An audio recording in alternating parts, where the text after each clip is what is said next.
আমরা এখন শিখব ডকুমেন্টে শেপ ব্যবহার করা। শেপ ব্যবহার করার জন্য আমাদেরকে অবশ্যই ইনসার্ট মেনুতে ক্লিক করতে হবে মাউসের লেফট বাটন দিয়ে। আমরা এখানে ইলাস্ট্রেশনস প্যানটি দেখতে পাচ্ছি। এই প্যানের মধ্যে শেপস আইকনটির উপরে আমরা ক্লিক করব এবং আমরা দেখতে পাচ্ছি একটি ড্রপ ডাউন মেনু। এই ড্রপ ডাউন মেনুর মধ্যে অনেক ধরনের শেপ রয়েছে। ধরুন আমরা চাচ্ছি একটি স্টার ড্র করব, তাহলে আমরা স্টারের উপরে মাউসের লেফট বাটন ক্লিক করব। এখন মাউসের পয়েন্টারটি আমরা ডকুমেন্টের উপরে নিয়ে আসব। এখানে আমরা দেখতে পাচ্ছি আমাদের মাউসের পয়েন্টারটি অ্যারো ছিল, এখন এটি শেপ চেঞ্জ হয়েছে, এটি হচ্ছে ক্রস। এখন আমরা মাউসের লেফট পয়েন্টারটি চাপ দিয়ে ধরে স্টারটিকে বড় করব এবং আমরা দেখতে পাচ্ছি নতুন একটি ফরম্যাট নামের মেনু অ্যাড হয়েছে। এই টুলসগুলো ব্যবহার করে আমরা এই স্টারটিকে মডিফাই করব বা পরিবর্তন করব। তার আগে ধরুন আমরা ডকুমেন্টটিকে একটু ছোট করে নিই, তাহলে আমাদের দেখতে সুবিধা হবে। এখানে বিভিন্ন ধরনের শেপের স্টাইল দেখা যাচ্ছে। দেখুন আমি যখন যেই স্টাইলটির উপরে মাউসের পয়েন্টারটা নিচ্ছি তখন আমাদের স্টারটির কিছু পরিবর্তন হচ্ছে। এবং আমরা যদি এই ড্রপ ডাউনে ক্লিক করি তাহলে আমরা এখানে আরো অনেকগুলো শেপ দেখতে পাবো।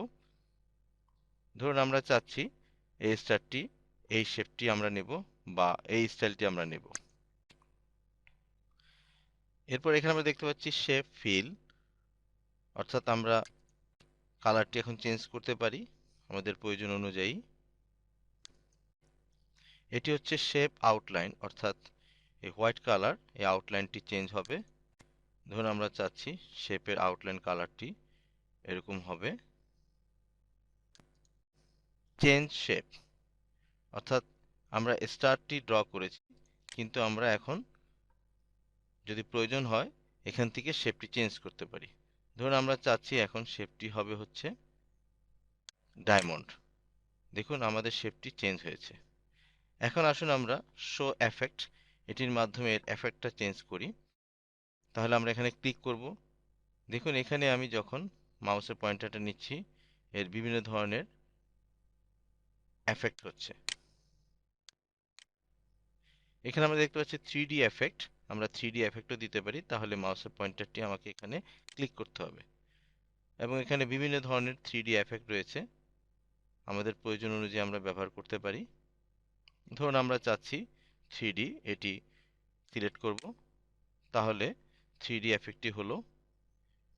এখন এই ছবিটিকে আমরা এখান থেকে হাইট উইডথ বড় বা ছোট করতে পারি। দেখুন এখানে আমি যখন আপ অ্যারোতে দিচ্ছি তখন ছবিটি বড় হচ্ছে হাইট, আর যখন এখানে আমি ক্লিক করছি অথবা ডাউন অ্যারোতে ক্লিক করছি তাহলে ছবিটি উইডথ ছোট বড় করা যাচ্ছে। এবং এখানে আমরা ক্লিক করে ছবির পজিশনটি ঠিক করতে পারি, শেপটির পজিশনটা ঠিক করতে পারি। এভাবে আমরা একটা ডকুমেন্টের মধ্যে শেপকে ব্যবহার করতে পারি।